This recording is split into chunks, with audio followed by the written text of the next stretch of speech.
दक्षिण चीन सागर।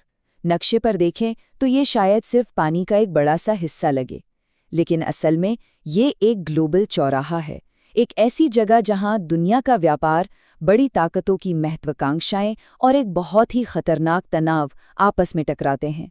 और यहाँ जो कुछ भी होता है ना, उसका असर हम सब पर पड़ता है।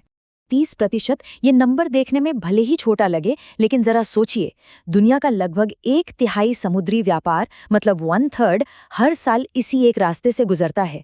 तो ये कोई मामूली समुद्री रास्ता नहीं, बल्कि ये हमारे ग्लोबल इकोनॉमी की कह सकते हैं लाइफलाइन है।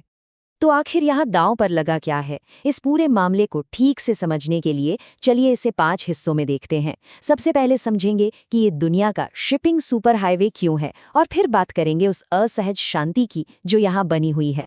तो पहला पॉइंट, दुनिया का शिपिंग सुपर हाईवे। देखिए, ये सिर्फ पानी नहीं है, ये ग्लोबल इकोनॉमी की वो धमनी है, वो आर्टरी है जिससे हमारी रोजमर्रा की जरूरत के सामान से लेकर ऊर्जा तक सब कुछ गुजरता है। जरा कल्पना कीजिए, हर दिन हजारों कंटेनर जहाज और तेल के टैंकर इन समुद्री रास्तों से गुजर रहे हैं। यही वो लाइफलाइन है जो पूरब को पश्चिम से जोड़ती है, और हमारी ग्लोबल सप्लाई चेन इसी पर टिकी हुई है। अगर यहाँ एक दिन के लिए भी ट्रैफिक रुक जाए ना, तो इसका असर पूरी दुनिया में महसूस होगा। अब देखिए, जब कोई रास्ता इतना ज्यादा जरूरी हो तो एक सवाल तो उठेगा ही कि भाई इस पर कंट्रोल किसका है, और बस यहीं से सारा विवाद शुरू होता है। तो इस विवाद की जड़ में है एक शब्द, क्षेत्रीय दावा। सीधे और सरल शब्दों में इसका मतलब है, जब कोई देश किसी खास जमीन या समंदर के हिस्से पर अपना हक जताता है, ये कहकर के ये तो हमारा है। और इस मामले में चीन का दावा आधारित है इस 9 डैश लाइन पर। अब दिक्कत यह है कि ये लाइन वियतनाम, फिलीपींस और मलेशिया जैसे कई पड़ोसी देशों के उन समुद्री इलाकों से गुजरती है जिन्हें अंतर्राष्ट्रीय तौर पर उनका माना जाता है। और यहीं से ये पूरा मामला एक उलझे हुए जाल की तरह बन जाता है। तो फिर इस जियोपॉलिटिकल शतरंज की बिसात पर कौन-कौन से बड़े खिलाड़ी हैं और आखिर वो चाहते क्या हैं? आइए देखते हैं। तो नजर डालते हैं मुख्य किरदारों पर। एक तरफ है चीन, जो अपने ऐतिहासिक 9 डैश लाइन पर अड़ा हुआ है। दूसरी तरफ है फिलीपींस, जो अपने मछली पकड़ने के अधिकार और अपने एक्सक्लूसिव इकोनॉमिक जोन को बचाना चाहता है। और सिर्फ यही नहीं, वियतनाम से लेकर मलेशिया तक हर किसी के अपने जरूरी आर्थिक और सामरिक हित दांव पर लगे हैं।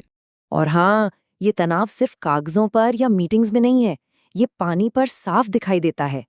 एक तरफ हम देखते हैं कि चीन और फिलीपींस के जहाज़ों में सीधी सीधी झड़पें हो रही हैं, तो वहीं दूसरी तरफ अमेरिका जैसी शक्तियां फ्रीडम ऑफ नेविगेशन को बनाए रखने के लिए अपनी नौसेना भेजती हैं, ताकि ये रास्ते खुले रहें और तनाव काबू से बाहर न हो जाए।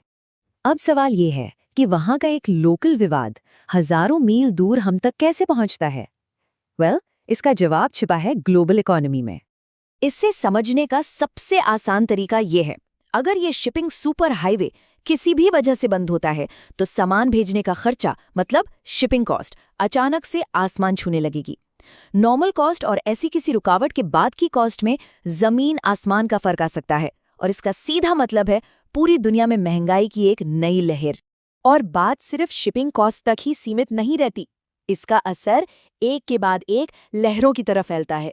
सोचिए, तेल के टैंकर लेट हुए तो पेट्रोल डीजल महंगा, फैक्ट्रियों के लिए पार्ट्स देर से पहुंचे तो नई गाड़ी या फोन के लिए इंतजार और लंबा। मतलब ये एक पूरा ग्लोबल सप्लाई चेन क्राइसिस बन सकता है। तो आज हम खड़े कहाँ हैं? हम एक बहुत ही असहज शांति की स्थिति में हैं। बंदूकें तो नहीं चल रही हैं, लेकिन माहौल में तनाव बहुत ज्यादा है। ऐसा समझिए कि हम कूटनीति और संघर्ष के बीच एक बहुत पतली सी रस्सी पर चल रहे हैं। और यही सबसे बड़ी चुनौती है। जैसा कि ये डिप्लोमैटिक नजरिया कहता है, असली काम है कंपटीशन को मैनेज करना, ताकि वो टकराव में ना बदल जाए। सीधे सीधे कहें तो हर देश अपने फायदे की सोच रहा है, लेकिन कोई भी सीधी लड़ाई नहीं चाहता।